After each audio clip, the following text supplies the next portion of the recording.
Et oui, déjà une nouvelle vidéo. Mais ne vous faites pas d'idée, hein, je fais ça uniquement parce que j'ai du temps libre en ce moment. Ce n'est pas comme si j'avais envie de vous faire plaisir. Baka. Nouvel épisode sur les fétiches, car le précédent avait apparemment bien plu.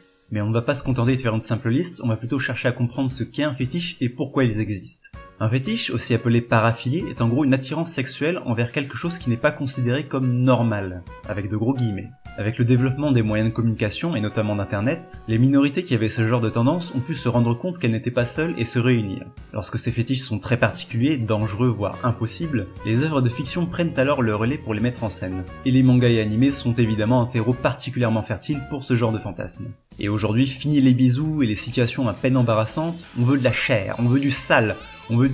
Enfin non, peut-être pas autant. On va trouver un juste milieu pour que la vidéo reste tout public. Et aussi pour que mes recherches... Non, je veux pas faire ça. Je veux pas. Ne me laisse pas trop de séquelles au cerveau. Je précise aussi que certains de ces fétiches ne sont pas propres aux animés et mangas, mais c'est juste qu'on les y retrouve plus ou moins souvent.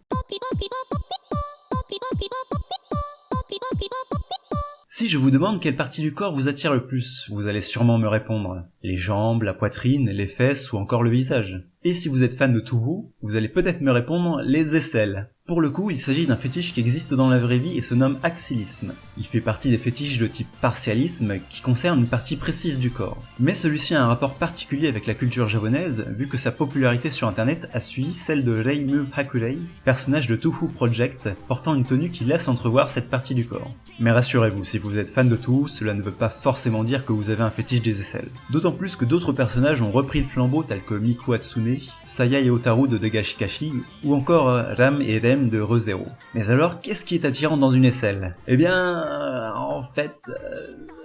je sais pas moi. Autant dans la vraie vie on peut admettre qu'il s'agit d'une source de phéromones et d'odeurs pour les gens qui apprécient, voire une zone érogène, mais dans le cas d'une fiction, la seule explication que je vois c'est simplement le fait que ce soit l'une des seules zones de peau visibles de certains personnages. Bon, laissons de côté les aisselles pour se frotter à une partie du corps beaucoup plus commune, les yeux. C'est cool les yeux, ça a plein de couleurs différentes, ça transmet les émotions, mais certains préfèrent quand il est couvert par un bandeau. On voit fréquemment des personnages, notamment féminins, avec un bandage sur l'œil, certaines pour de bonnes raisons, d'autres pour des raisons pourries. Le truc c'est que ce n'est pas le bandeau sur l'œil qui constitue un fétiche en soi, c'est juste que c'est plus pratique et moins handicapant pour les personnages qui en ont. Il fait en réalité partie du fétiche des Kegadoru, traduit par idole blessée. Cela consiste à se recouvrir de bandages pour avoir l'air de sortir de l'hôpital.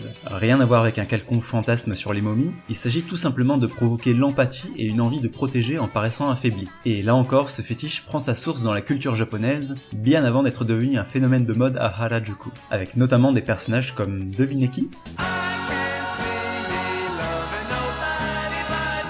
Restons au niveau des yeux. Certains d'entre vous auraient peut-être répondu cette partie du corps lorsque j'ai demandé celle qui vous attirait le plus, et ça paraît plutôt normal. Sauf que d'autres gens aiment beaucoup les yeux.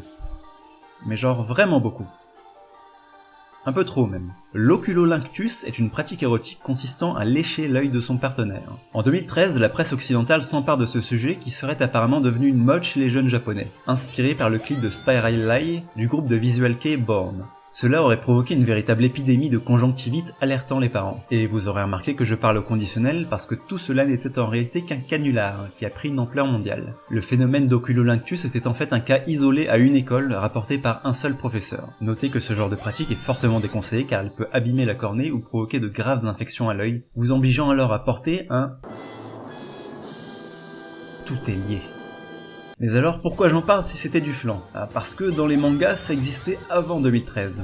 Dans les hentai et de manière isolée, c'est vrai. Mais après 2013, ce genre de scène est devenu un peu plus courant, notamment avec un chapitre dédié à ce phénomène dans Hitomi Sensei no Hokenshitsu, qui n'est pas un hentai mais un manga portant sur les Monster Girls. Et ça tombe bien parce que les Monster Girls, c'est ce dont on va parler maintenant. Vous connaissez peut-être les Nekomimi, quand un personnage a des oreilles de chat ou d'autres animaux, et vous avez peut-être déjà entendu parler des Furies, fans de personnages d'animaux anthropomorphes. Eh bien, les Monster Girls, c'est un peu le chaînon manquant entre les deux, présentant des caractéristiques animales, mais gardant une forme au moins en partie humanoïde. Elles sont souvent liées à des créatures mythologiques telles que les centaures ou les sirènes. Si le phénomène n'est pas récent, on en trouve par exemple dans Escaflowne datant de 1996, il a cependant connu un énorme gain de popularité avec Monster Musume, manga d'Okayado débuté en 2012 et adapté en animation en 2015. Pour expliquer ce succès, je ne pense pas que les gens se soient découverts un nouveau fantasme du jour au lendemain. Ils ont juste découvert quelque chose de nouveau pouvant apporter des scènes inédites. Et je pense que les Monster Girls sont en quelque sorte sortis du statut de fétiche pour entrer dans la norme, du moins au Japon. D'ailleurs, les œuvres incluant principalement des Monster Girls ne font pas que dans le fanservice, à l'image du manga Centaur no Nayami. D'ailleurs, notez que je parle de Monster Girls, mais cela n'exclut pas du tout les personnages masculins, c'est juste que les persos féminins sont beaucoup plus nombreux. Pour faire la transition, qu'est-ce que ça a de menaçant un monstre? Ça peut nous manger, par exemple? Mais bon, ce n'est pas comme si le fait d'être mangé pouvait être un fait. La voraréphilie, ou vor pour les intimes, est un fantasme sexuel qui consiste à s'imaginer en train de manger un autre individu ou d'être mangé par lui. Qu'est-ce que tu me fais faire, Internet? Attention, rien à voir avec le cannibalisme. C'est un fétiche qui relève uniquement de l'imaginaire. Le voraréphile imagine des personnages de taille gigantesque engloutissant et digérant d'autres personnages de taille normale sans leur faire de mal. Tout comme les Monster Girls, je pense que ce fétiche n'a pas une origine précise, mais est juste apparu par quête de nouveauté et d'originalité. Après, ça reste un fétiche très minoritaire et dont le principal représentant semble être Carbo, un dessinateur sur DeviantArt. Dans la culture populaire, c'est extrêmement rare. Le seul exemple que j'ai en tête, c'est Chodokyo Shoujo, un manga qui n'est même pas sorti hors du Japon. Mais dans les trucs connus, il n'existe aucune œuvre dont le speech de base consiste en des gens qui se font bouffer.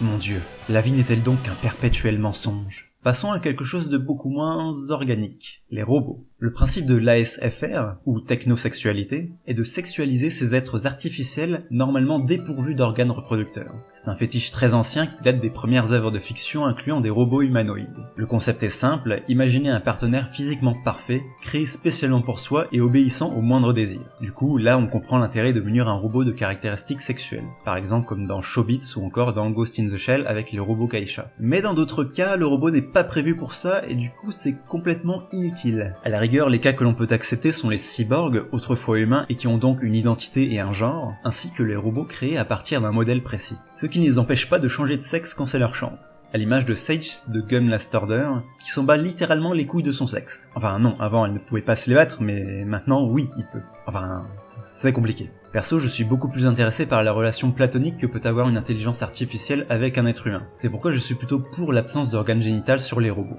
Putain, on dirait un slogan politique du futur.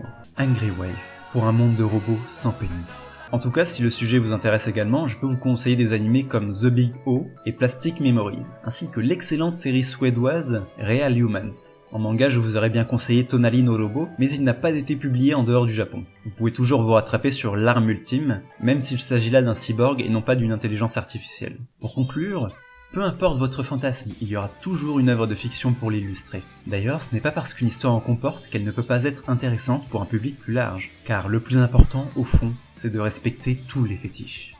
Sauf le Netorare, ça c'est dégueulasse.